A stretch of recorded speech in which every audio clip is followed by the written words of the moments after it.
میں نے اس وقت اپنی ایک ویڈیو میں کہا تھا کہ سعودی عرب پاکستان کی طرف واپس لوٹے گا، کیونکہ جو سعودی عرب کو پاکستان سے مل سکتا ہے وہ کہیں سے بھی ملنا ممکن نہیں۔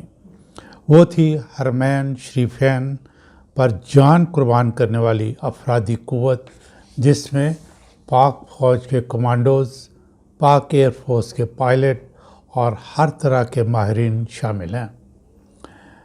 عمران خان کے دور حکومت میں جب کراؤن پرنس محمد بن سلمان نے پاکستان کا دورہ کیا تو انہوں نے یہاں اسلام آباد میں کہا تھا کہ آپ مجھے سعودی عرب میں پاکستان کا سفیر سمجھے، لیکن اس کے بعد سعودی عرب کا جھکاؤ بھارت کی طرف آہستہ آہستہ زیادہ ہوتا گیا۔ وہاں سعودی عرب نے اربوں ڈالر کی انویسٹمنٹ کی اور آبادی کے لحاظ سے دنیا کا سب سے بڑا ملک بھارت، اس سے اپنی تجارتی تعلقات مضبوط کیے۔